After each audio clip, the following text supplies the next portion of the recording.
and the other things. But yeah, it's something that has brought me a lot of joy in my life.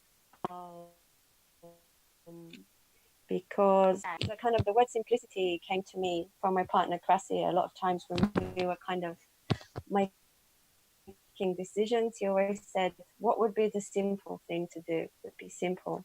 And yeah, I think it's a term that's kind of often underappreciated, simplicity. So yeah, when I talk about voluntary simplicity, what I mean is kind of choosing to lead a more simple life, where maybe we can find more value in experiences, in connections, in simple things, rather than feeling that we need to have more, to be more, and to live more. And I think in this context, one of the things I was reflecting on is that to be able to even talk about this is to kind of, to have the ability to make a choice and the possibility, because I think in general in life, choice is an expression of freedom, and not this kind of freedom that we've come to see surrounding us, where, like a consumer choice where you can have 50 different kinds of toilet roll, or you can have the freedom to buy whatever you want 24 hours a day. But the kind of choice where you really have like time and knowledge to consider different options and directions and weigh up their benefits and their consequences. And I think having this choice in life should be, actually like a human right, should be available to all of us. But in our culture, I think it's become more of a privilege, actually. So in this way, I think I am in a privileged position in this kind of culture, that I have been able to have a lot of choice and freedom and autonomy in my life, and being able to make such choices. And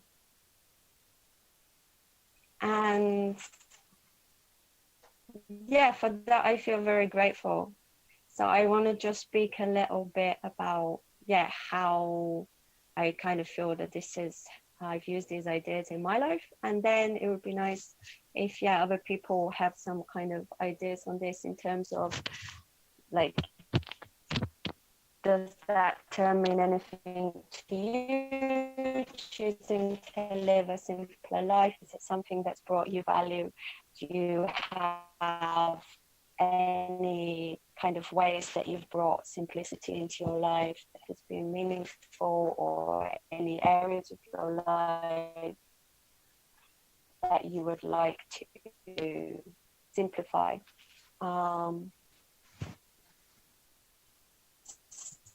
So for me, I think I finished university, and I at some point decided I needed a big change, and I gave away most of the things I owned, and the things I couldn't give away I put in the street for someone to find.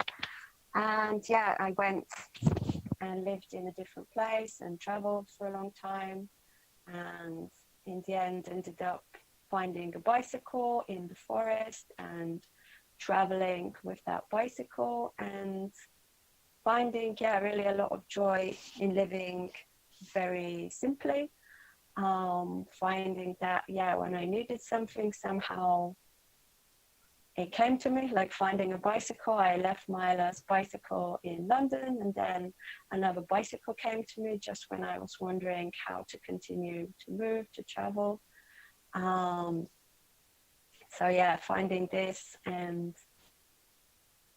finding that, you can forage food, you can find a tree to sleep under, you can kind of have a very pared down life, and it can still be very meaningful.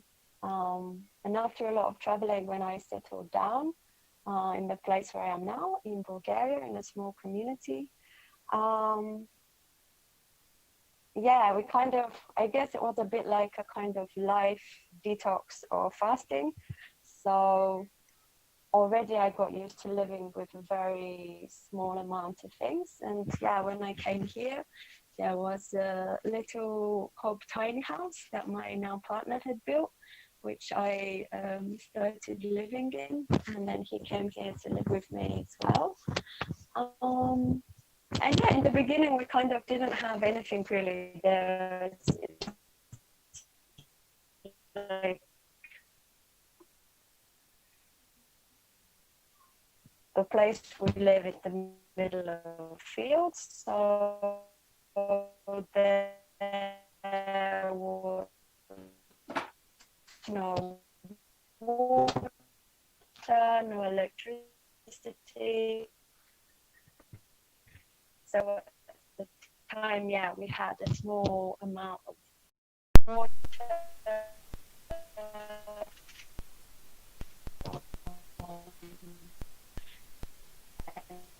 Name you had a spring. We had candles. We didn't have any electricity. We didn't even have a compost toilet. We just dug different holes and then after some time planted trees near them. Yeah, we didn't have any internet. We didn't have a telephone. So we kind of like lived very simple life without anything. And then visions about the things we wanted to reintroduce to us, what would be meaning. And yeah, we don't have a fridge or.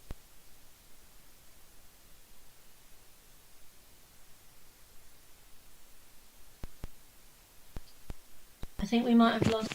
Did I just? Oh, did I lose the connection? Yeah, we're losing you a bit there, Sophie. Sorry about that. Fine. I'm glad. I'm glad yeah, I got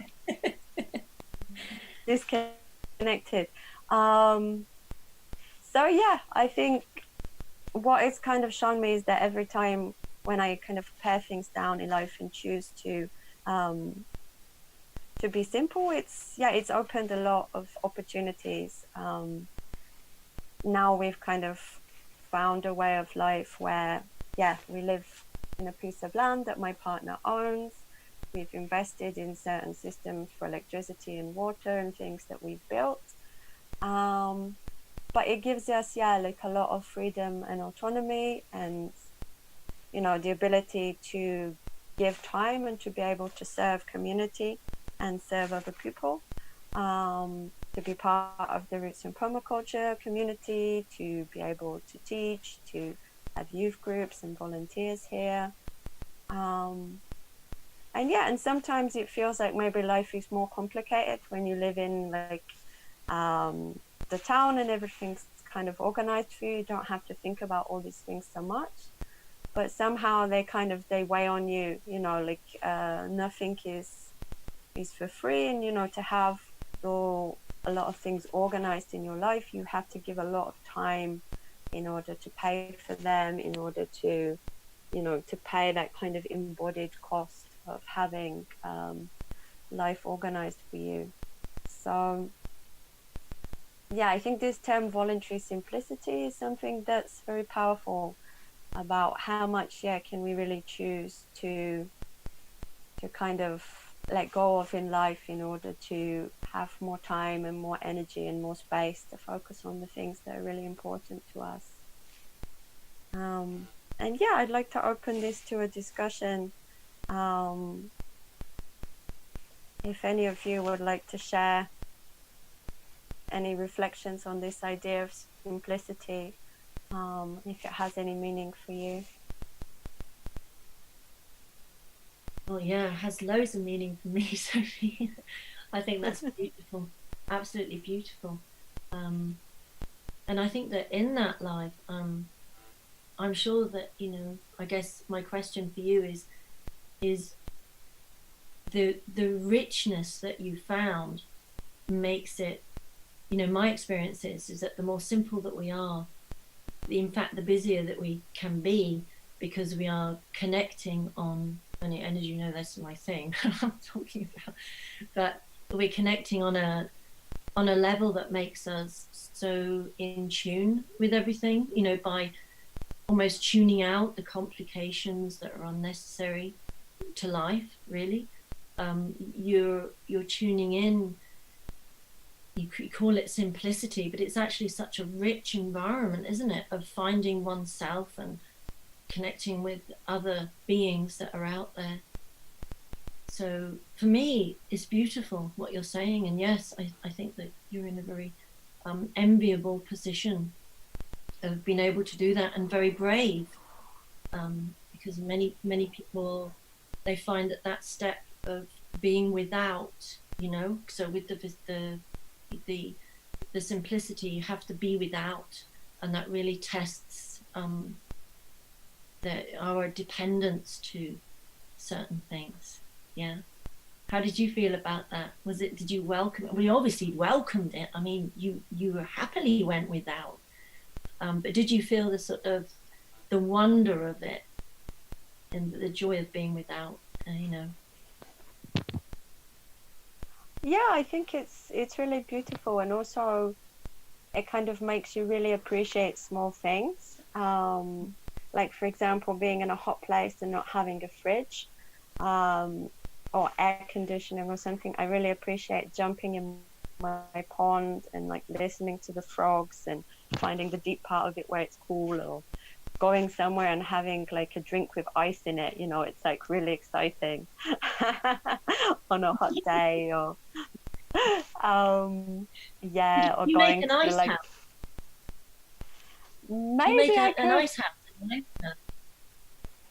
Because you were saying earlier about it being really cold in the winter. Could you dig like one of those Victorian pits? You know, I find those fascinating, and then save the ice, and be a good experiment, wouldn't it? See if it worked.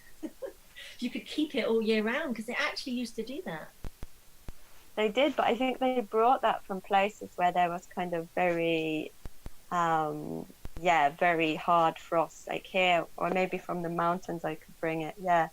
But maybe that wouldn't be so simple. Maybe I could just be excited to have an ice drink sometimes. Most of you know, the big all the big gardens, all the estates in Great Britain in the olden days, they would have ice houses, and they would all have lakes, either man-made or natural. And then when the height of the winter, they'd cut blocks and then make caves and they'd keep all their dairy and everything in. It's fascinating. We've still got one here that used to belong to the dairy. You can't go in it now, but it's like a cave under the road.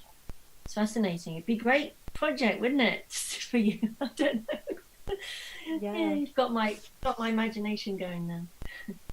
Yeah, and I think in the next learning days, I was going to talk about living without a fridge. So maybe we can talk about that more there. Different strategies. Yeah. I don't know if anyone else has anything they'd like to add on this theme.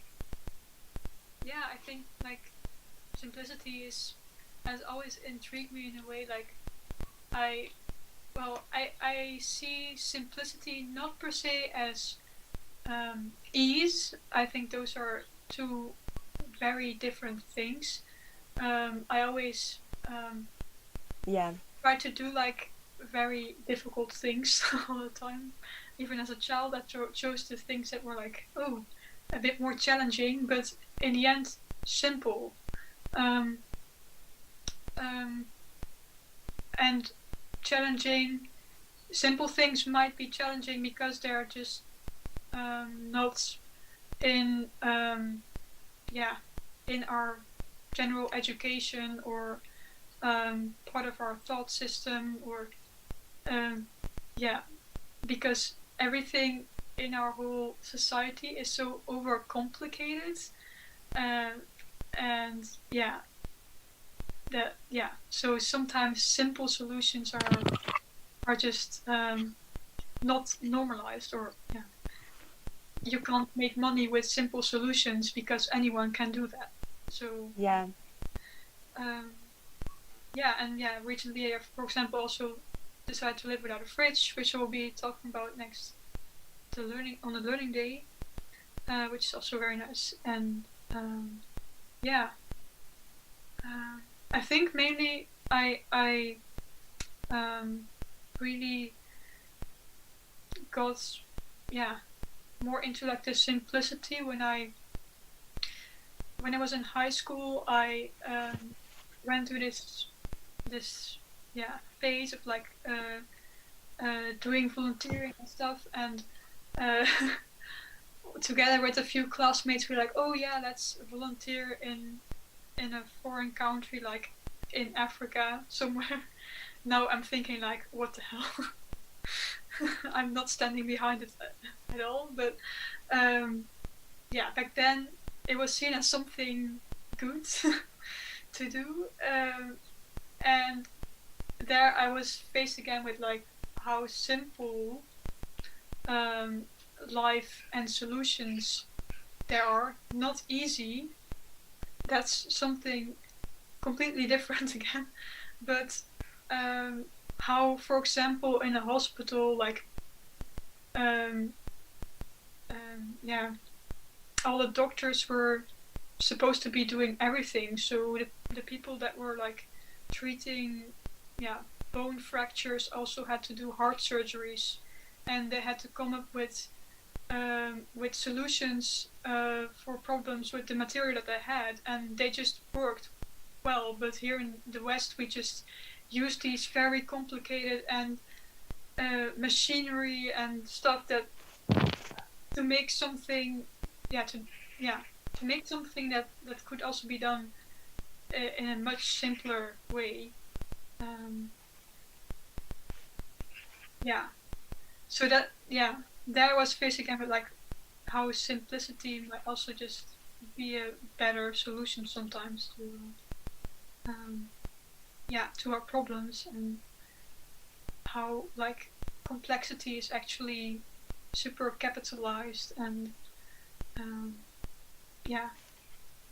promoted as a simple way of dealing with a problem, but in the end it makes you so much more dependent on other resources, and without even knowing where they're from most of the time, and it makes you so disconnected from your world around you. And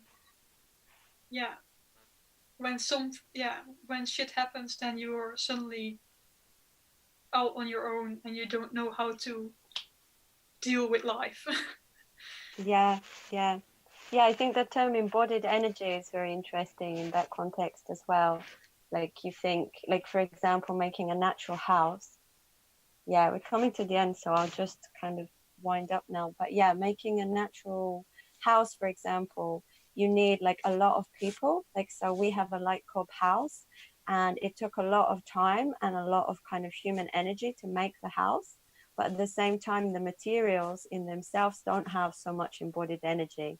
So maybe like two people could build like a brick or a concrete block house, or a prepared wooden house with pre-made insulation in a much shorter amount of time and with less physical energy from them. But then you think of all the embodied energy from all those materials, like making the concrete, milling the wood, making the plastic insulation, transporting it, and all that kind of huge chain to bring those things to build your house.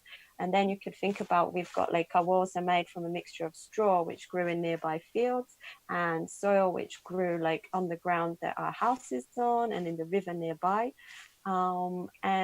It took a lot of human energy to make it, but the embodied energy was much lower.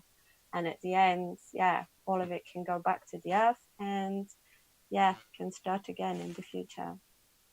There was a very nice permaculture principle, which probably Rakesh told me, but I can't remember it exactly, which is like any system that is overcomplicated will seek to simplify itself. And I think life is a bit like that. Like our society, we've overcomplicated everything so much. And then when we see things as kind of like breaking down or failing, I think those are the system trying to simplify itself because it's just too much. And I kind of see that in life as well. When we overcomplicate our life, we have this kind of dropping the ball, you know, we forgot this didn't happen, this went wrong. And in the end, that's kind of something in us, you know, sabotaging things to simplify the system. Okay, I speak for myself, but I can see that, you know, that in some moment when I take on too many things, I start kind of like sabotaging them to to remove them from the system, to become simple. But when I do it consciously, then the process, you know, is making a conscious decision. Do I take this into my reality? Do I take responsibility for this? And then choosing those things. Mm-hmm. So yeah, I think it's an ongoing process. I don't feel like I have the answer, or I've like reached the point where like it's a finished process. It's like a ongoing question that I remember, like my partner saying, you know, what's the simple thing to do? Let's be simple. And that kind of always helps me when I'm kind of stuck on a decision, you know. Mm-hmm. Yeah, how to be more simple. Okay, so we've reached the end of this time. Yeah, that was nice. I think it's something we could speak about a lot, but yeah, it was nice to hear also your thoughts on it. So now we have Julie with her session about medicine walk. Oh, thank you, Sophie. That was so lovely. I really enjoyed it, hearing you talk in that way. And it's a beautiful, beautiful introduction actually to the what I would, you know, the essence really of bringing in the thought of a medicine walk and what that might mean to everybody. So I'd like to invite you to picture yourself. You know, what do you do outside and how do you do it? Okay, so if I can ask you just to quietly run through in your mind, what are the practices you do? Now, being all wonderful Permi people, that's going to be quite a lot, I would imagine, okay, because you are I'm talking really to if you like to you guys that particularly love and appreciate everything outdoors, really. So, but I would still like to give you that little bit of a challenge, yeah. So what do you do when you're outside? How do you do it? And so now that you're thinking about that, you're thinking about maybe you do spend a lot of time gardening, and now for everybody being in the garden, what does that actually mean to you? Okay, so let's just pick that for a moment. And I know that you're probably itching to say what it actually means to you, you know, and if you are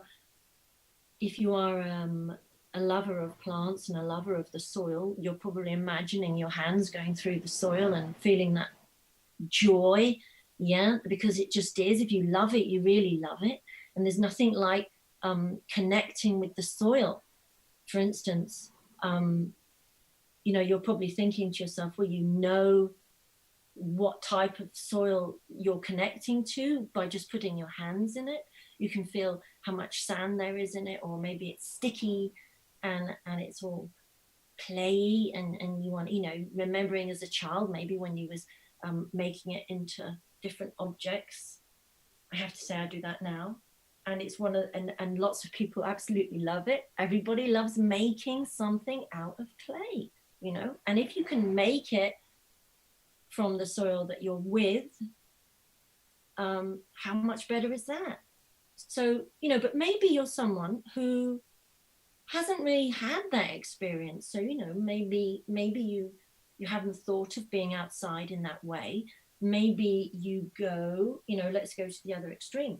You go from the house and you go to the car, you know, and your experiences outside is from the house to the car. I mean, wow, you know, so all the little outside things, you know, we have a great deal of energy outside. you can imagine they're rushing to you, you know. There's only a short space of time you're actually outside, you know, a short space of time when you're getting vitamin D, for instance, or light from the sun, which is very important actually for our eyes and our rhythm. So, you know, that could be you, or, you know, it's so easy for us, especially during lockdown, to actually get into that situation of going from one place unconsciously, if you like, to another, you know, what other experiences have been going through your minds? Yeah, who goes running? Anybody go running? You could just wave. Do we have any runners? I know you'd probably all put your hands up if I said gardeners, because you know you're all there. But no, running. So when people go running, what does that mean to them? It's an activity. Yeah? So can you think of activities that you do where you want your physical body to experience and benefit from being outside? Does that tick a box? You know, you have a little box on your calendar, physical activity. Yay, done that. Been outside. So fresh air, that's another one, isn't it? Yeah, you can hear lots of parents saying, oh, it's about time you got fresh air, off you go outside in the garden. And then what they've got in the garden is a climbing frame and a swing, lovely swing. Hopefully it might be on a tree, you never know. All those balls, and there's all activities, always activities, yeah? Well, not always. Talking to people who probably love lying in the grass. So that's super duper. But you're getting the idea, yeah, about what do we do outside. I can see a lovely picture, Helen, of yourself there. And I can see a mountain behind you. Isn't that beautiful? So we go walking outside. But do you stop to talk? Another question for you. How many people stop to talk to the flowers and the plants? Yay! Yep. You're so brilliant.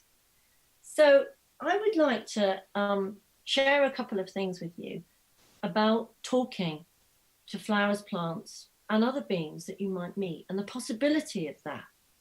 Okay, just welcoming you to enter into that world with me for a little bit, and just, you know, jump in. Maybe try a little foot first of all, and then, you know, maybe 2 feet, and then try and jump in completely.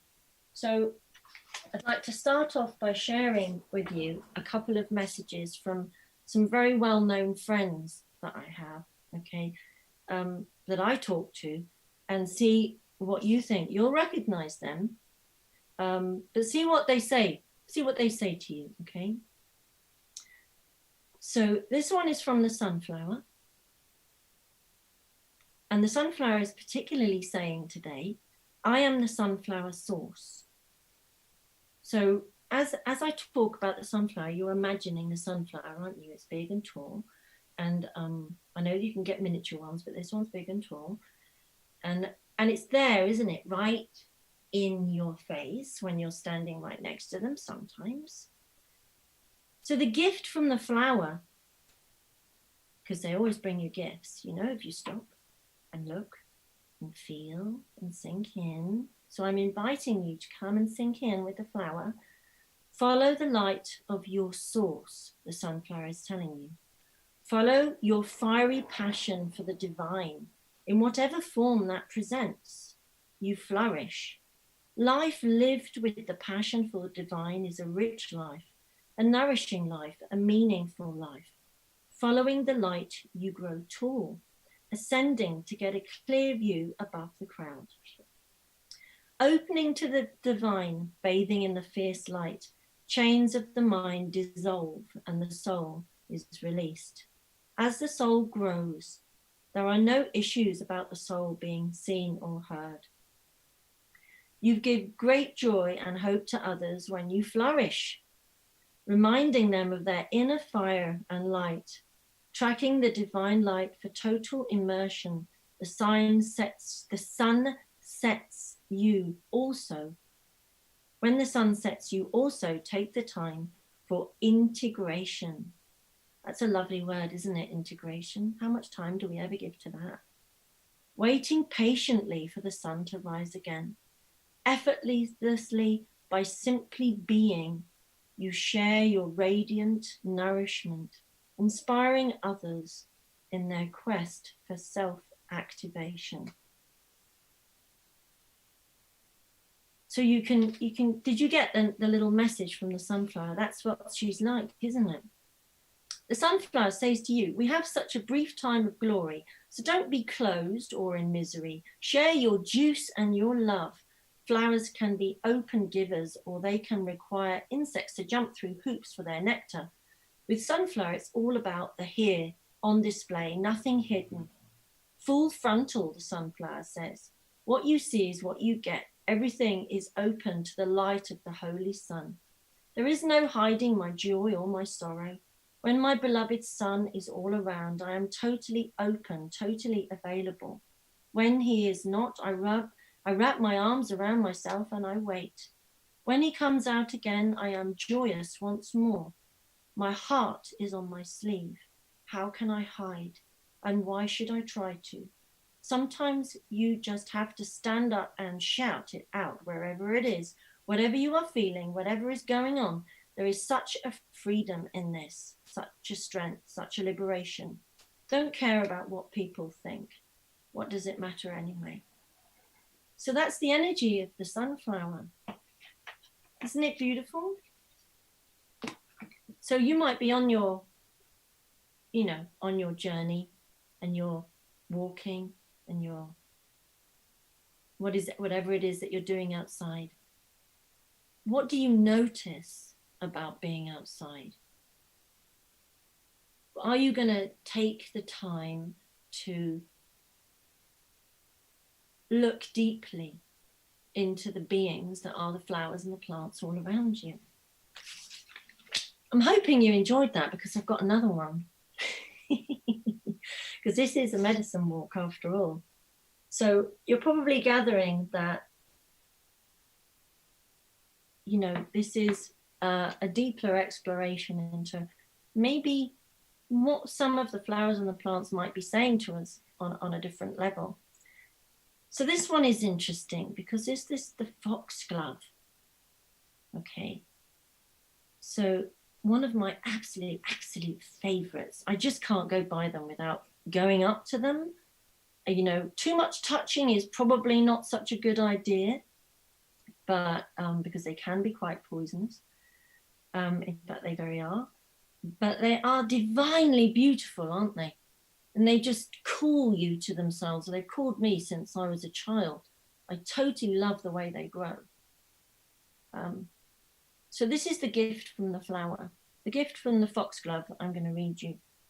And the feeling that I have from them, and that many people do, is discernment. And this is what they're saying. I rise from the earth, whispering the secrets of my internal rhythms.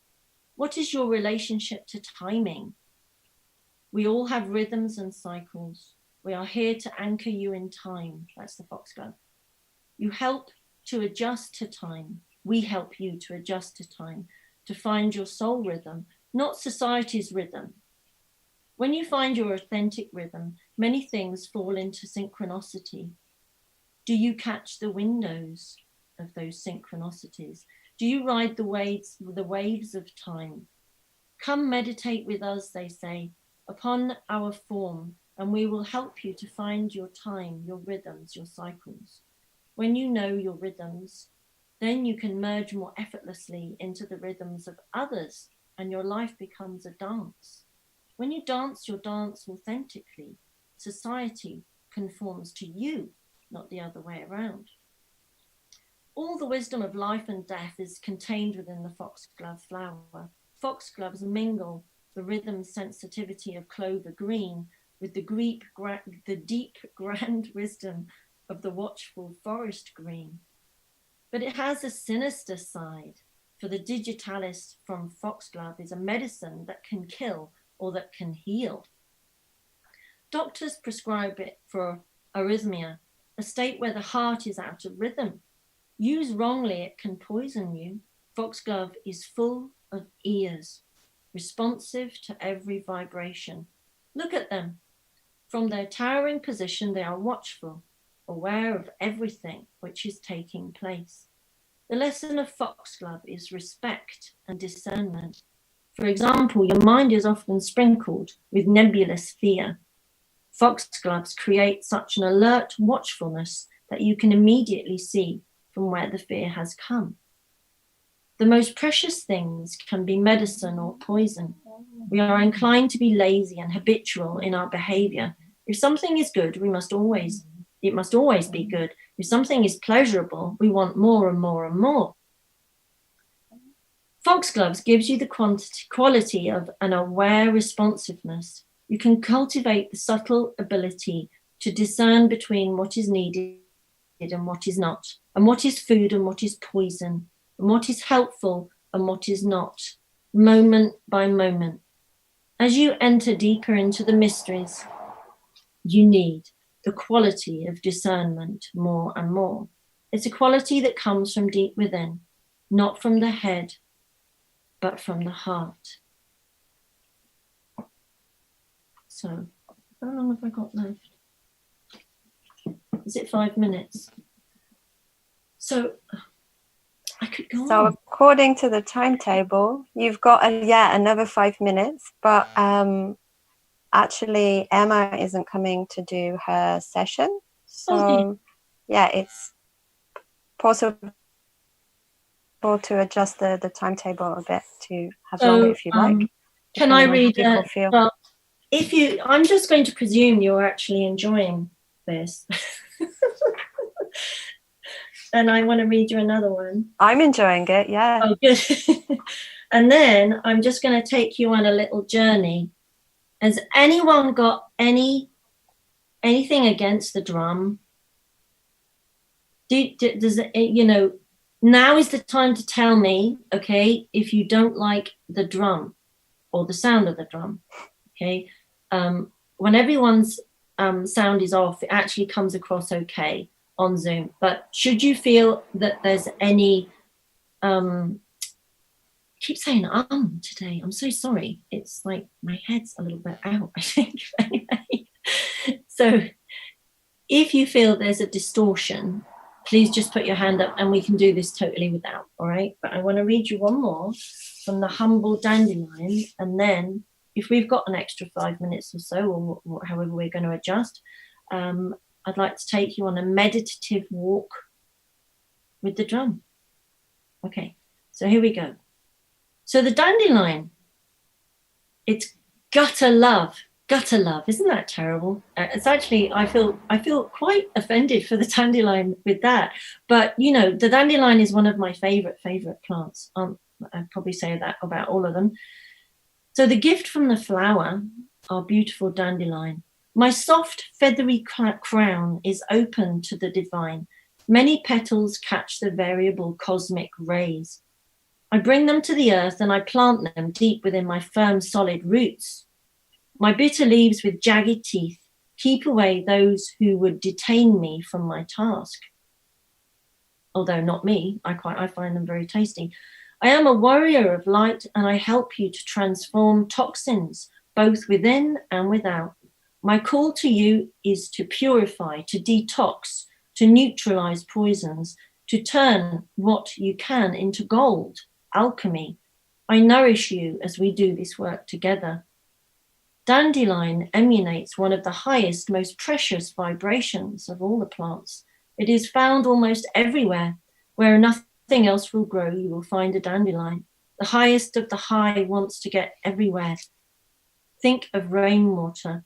Dandelion moves like rainwater, permeating everywhere. It sends out seeds which land and grow in the most barren, toxic places, grazing pavements and landfills with its sunny yellow blossoms. Dandelion is not precious with its beauty and its love. The essence is not exclusive. It pours and shares and spreads its light and joy and healing grace everywhere. Trickling down into gutter and the seedy holes, it quenches the thirst of those who can't who are too bereft to make a move. God is everywhere within this, whatever God that is that you see, the essence of life in my experience. So don't be mean or discriminatory with your light. Let your rays fall everywhere. They are called for and they are needed. The winds will carry the soft aloft. They will take root in the cracks and the crevices. It's out of your control. No containment, no exclusivity, no fear with the dandelion. They just go anywhere and everywhere. Dandelion is not snobbish. It has no pride or ego. It is happy to move anywhere. While being in its sunny self, it fills the holes. Be free and let your seeds fly everywhere. You can just see them now, can't you? Flying. The seeds, they just, you can imagine it. You pick one up, it's just gone. They're so beautiful, such a lightness about them. So if you'd like to, I'd like to take you on a little meditative walk.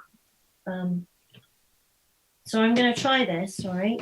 I've got two, depending on how so if you just want to sort of tell me, does that sound okay? Is that annoying you too much? Is that all right? Yeah, it sounds beautiful. Okay. So the nice thing about the drum, okay, is that it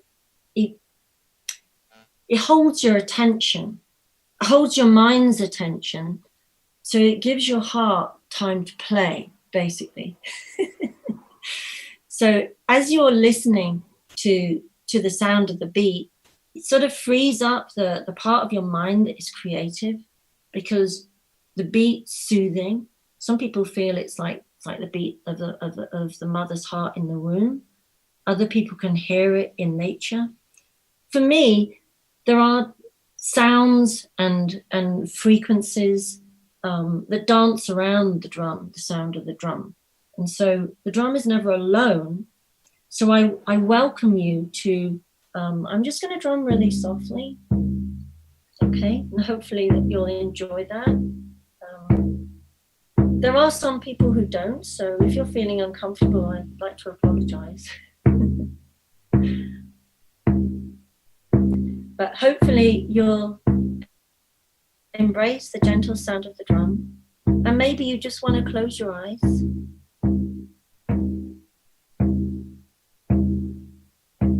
And allow your heart to play. And then as your heart plays, you're going to ask your imagination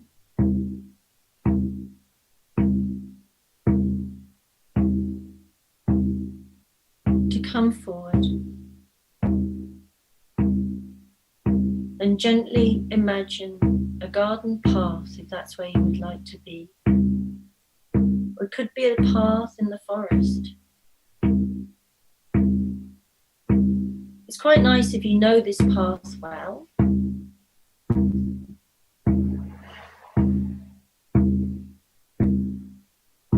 So as you bring into your mind's eye the path that you know well, that you tread regularly maybe, or one that you especially like to be.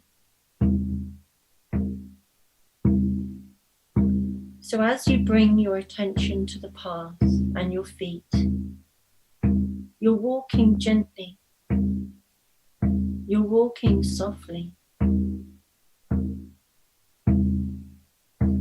and you're paying great attention to what's under your feet.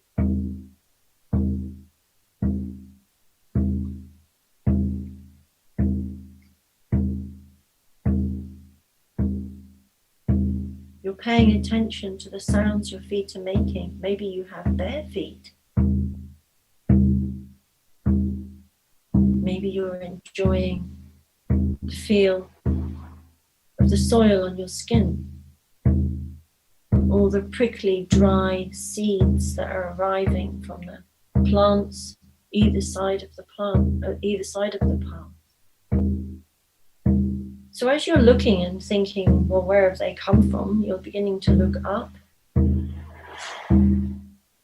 Just pay attention to what is next to you. Because these are beings, and remembering that these plants, the trees, the animals, they've been here long before us. They are even more comfortable on this earth than we are. They've learned the simplicity of life, and they got it off to a T.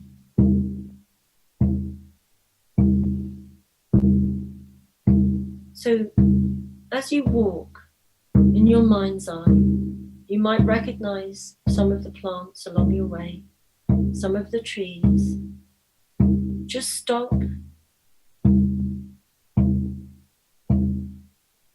and allow yourself to relax into the moment of looking deeply into the plant. Maybe you're looking at a vetch and you're looking deep down into its throat. The beauty that that holds. Can you imagine what it feels like to be a bee, visiting plant after plant, being able to sit on those delicate petals? Just think how wonderful it must smell.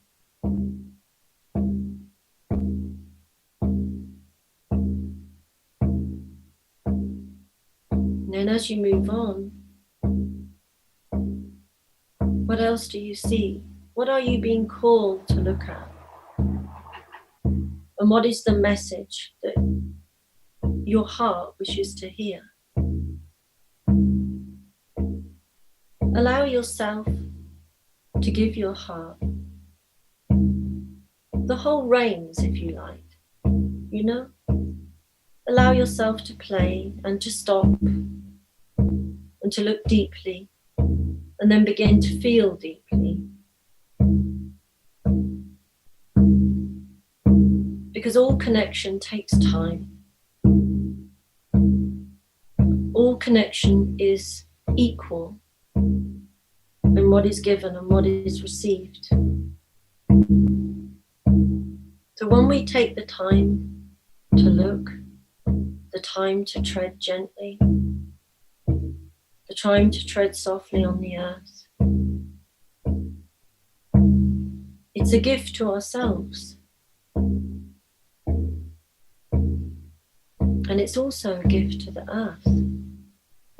Because connection is needed on every level, I feel. To allow yourselves to play when you're outside. You can play on your deepest levels inside. And the connection is there waiting for you.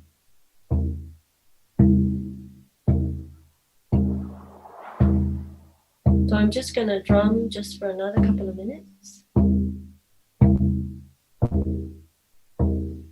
And I'll just be silent for you to fully immerse yourself into the journey that you're on, which is walking on the path, stopping, having a deeper look, seeing how much detail you can remember, and enjoying a still heart, a still mind, and a relaxed time.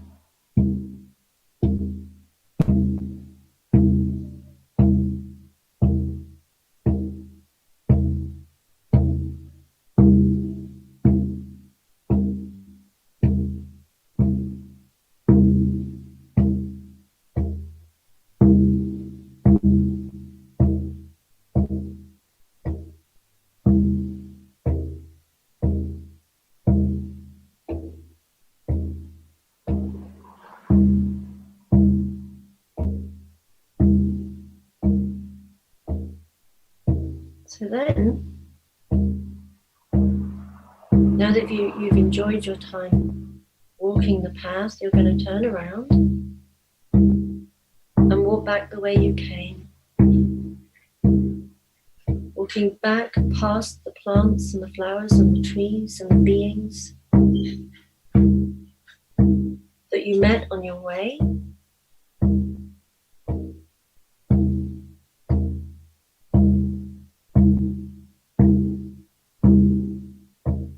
Gently as before, treading softly on the earth. And as you return, seeing yourself as part, perhaps you can just see yourself as part, as belonging, and that everything else around you is part and belonging as well.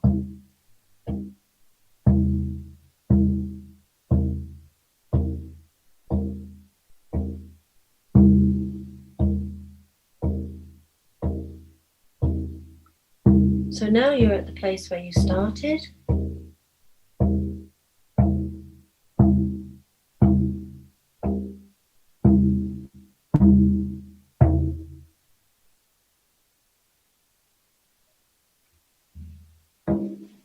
And I'm going to very gently bring you out of your hopefully nice meditative place that you were in, and ask you to wiggle your fingers and your toes.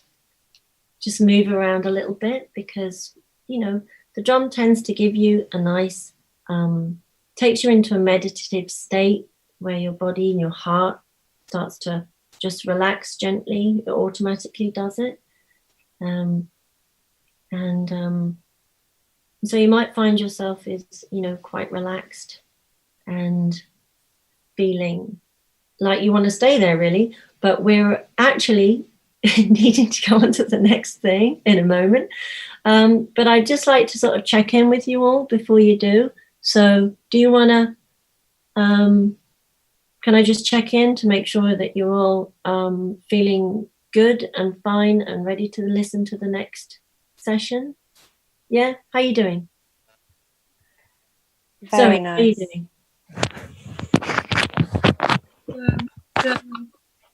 The places that you created with your voice and your storytelling,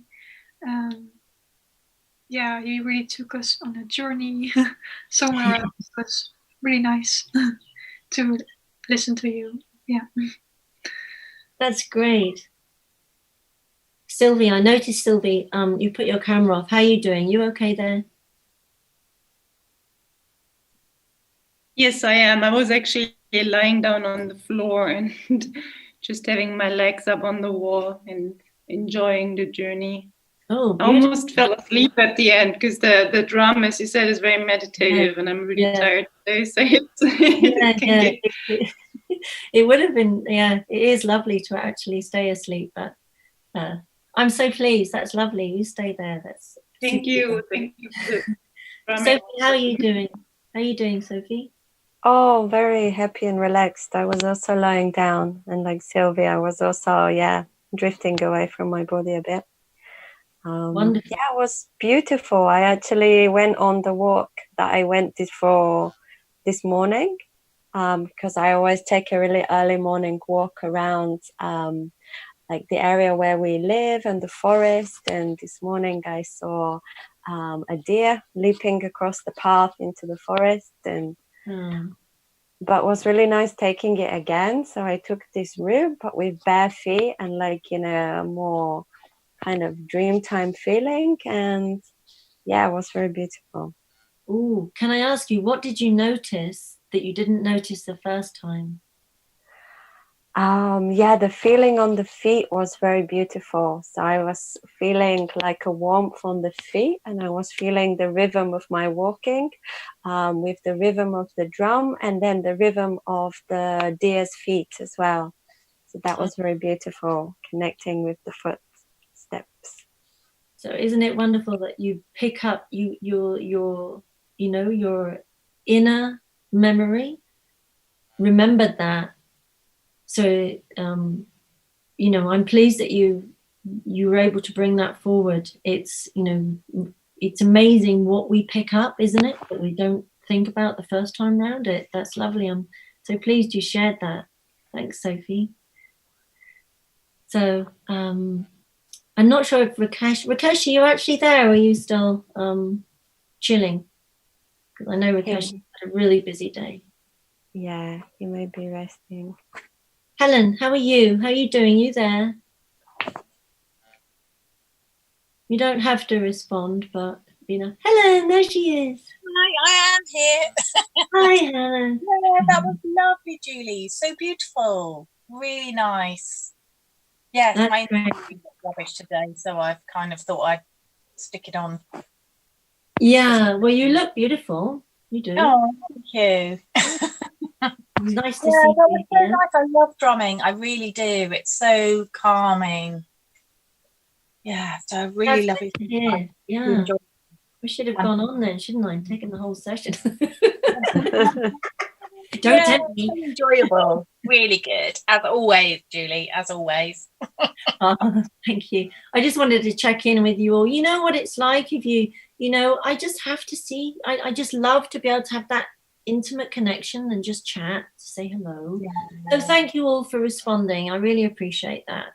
Thank you for responding. And I know Rakesh is, he's chilling somewhere because he's been so busy all day. So that's absolutely fine. So sending lots of love to you, Rakesh.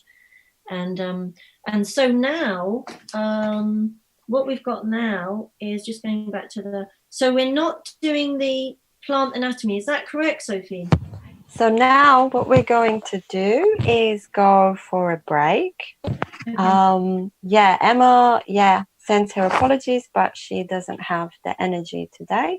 So yeah, the next session will be Rakesh's session about community forest gardens. So on the timetable, that was due to start at past, and we had a 15-minute break scheduled. So yeah, does that sound good to take a 15-minute break? Who wants can stay on the call and talk. Who wants to take a break